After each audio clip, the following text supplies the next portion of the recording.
The Internet, from its inception, has been about communication. Its predecessor, the ARPANET, was created as a means of communication between university research labs in the case of a nuclear war. As the Internet became more widely accessible to the general public, discussions of topics outside of research, such as the topic of this project, Star Wars, have become more prominent.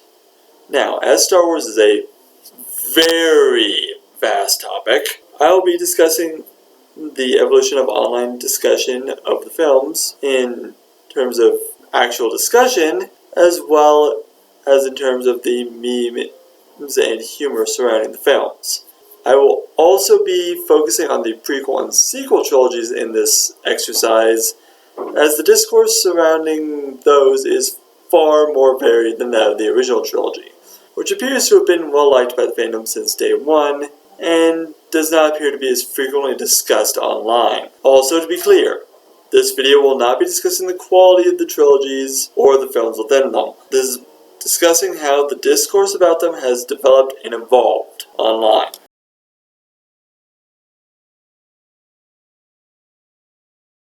I will start with memes and humor, as that's the slightly less interesting part of this, in my opinion. Some of the earliest discussion of Star Wars comes from what are known as news groups, which were basically forerunners to online forums. It may not surprise then that these news groups had quite a lot of humor and memes on them. Most of my info on this comes from an archive on a site known as shavenwookie.com, which has a wealth of information on what appears to be the most prominent of these news groups back in the day, rec.arts.sf.starwars.misc, which I will be referring to hereafter by the abbreviation RASM. Important note before I continue, for the screenshots I'm showing, I will be censoring names and emails for privacy reasons, though in the case of RASM, it's very likely most, if not all, the emails used aren't in use anymore. At any rate, some of the highlights of RASM humor include, but not limited to, application forums for both the Rebel Alliance and the Empire,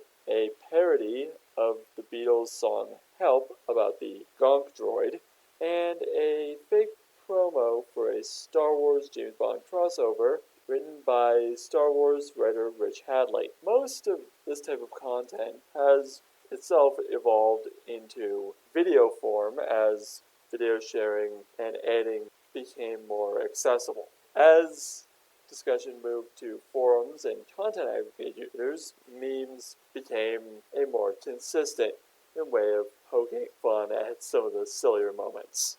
A large amount of memes from the prequel trilogy are derived from some of the more infamous lines in those movies. Examples include Palpatine saying, "I love democracy," Obi-Wan saying, "Impossible," perhaps the archives are incomplete, and of course, Anakin's infamous line of, "I don't like sand." Another very infamous example, or rather an infamous scene that was turned into a meme, was Darth Vader screaming "No" at the end of Revenge of the Sith, which quickly became a meme and frequently used soundbite within a few days of the film's release. There was also a Yoda speak generator that seems to have been created around the same time as Revenge of the Sith, which is a bit of an interesting case, as Yoda's speech patterns have been a running joke and meme in the fandom even before the internet. In fact, there's a site called Yoda Jeff linked on the Yoda Speak generator, which has an essay about Yoda speak and how it's actually a fairly legitimate language. At any rate, a lot of the memes involving the prequels, including most of the ones that I've listed, appear to have come about in the years after the trilogy's conclusion. As I'll explain in the next segment, while the prequels were derided for some time, at some point in between the late 2000s and early mid-2010s, there started to be more appreciation for the prequel movies, particularly in the wake of the 2008 Clone Wars series, and later on, the sequel trilogy, as well as other Disney Star Wars related things. r/prequel memes, the definitive subreddit for this sort of thing, was created in 2016 and quickly took off. Now, it's worth pointing out that when exactly this happened can be difficult to pinpoint without digging through pages and pages of forums, which would take far too much time. However, early mid-2010s is a good benchmark. It's been noted that new Star Wars content tends to not only bring up memes surrounding that content, but also causes people to look back at previous Star Wars content and analyze it more. It also helps that in the early to mid 2010s, using quotes and scenes from movies as memes became a lot more common than in, say, the early to mid 2000s and early mid 90s and even the late 90s. So, although this is also a bit hard to pinpoint. At any rate, the memes seem to have evolved with the common perception of what they're about, which does seem to coincide with how, as discourse evolves, memes will also evolve to keep up. And speaking of the discourse about the films themselves, let's talk a bit about that, shall we?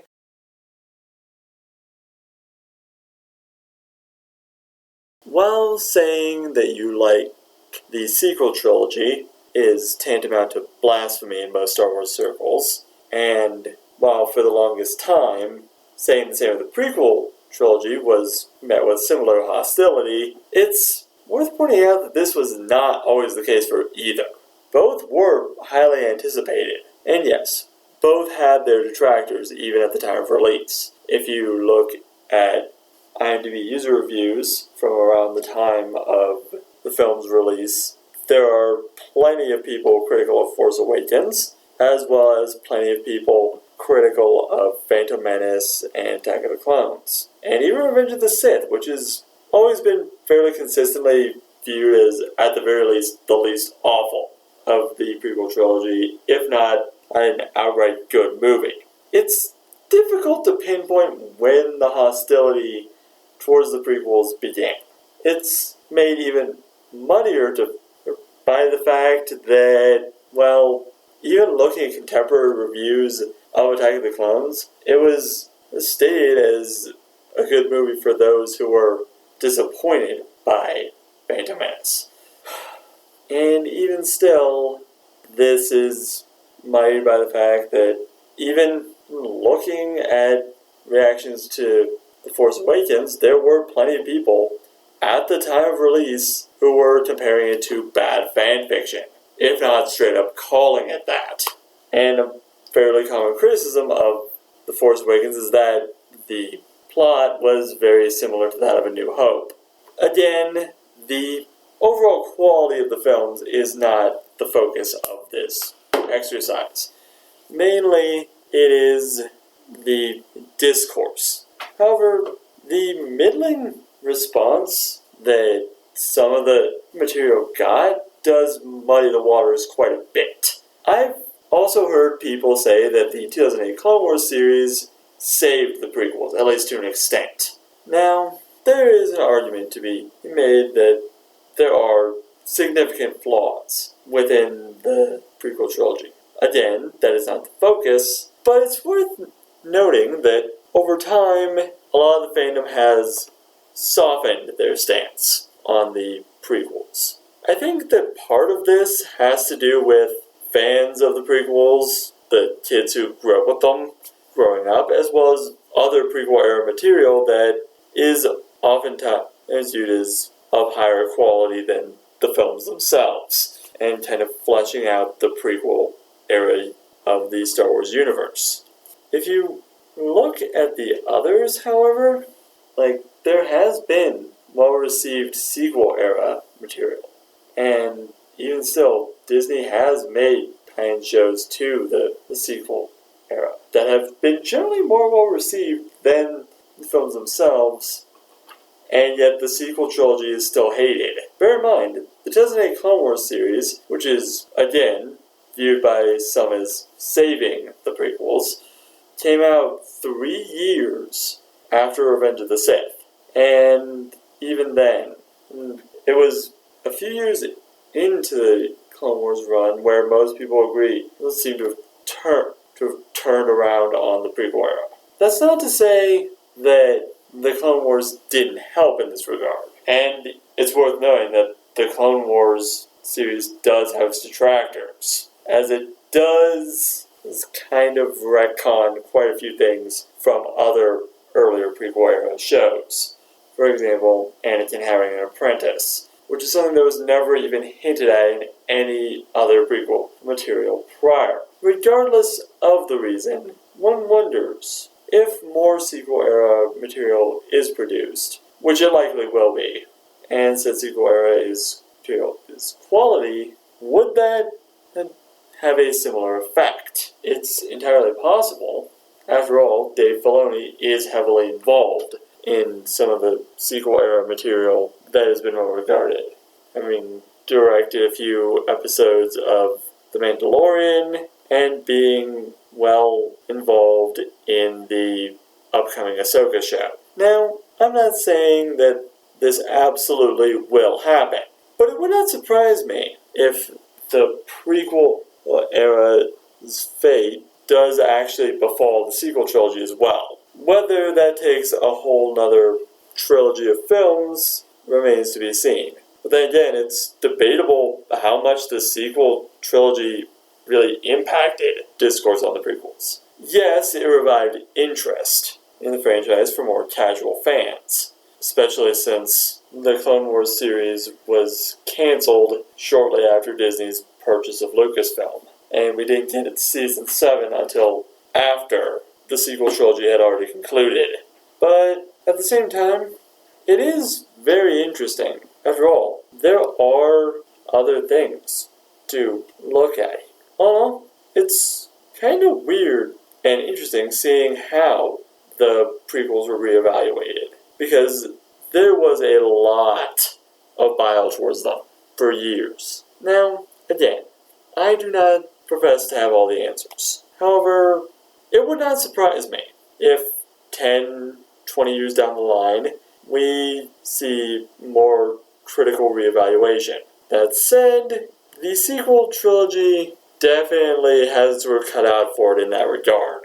Perhaps even more so than the prequels, since when the prequels were coming out, YouTube video essays were not really a thing. In fact, YouTube wasn't a thing until the very year Revenge of the Sith came out. And even then, YouTube was not exactly conducive to video essays at that time.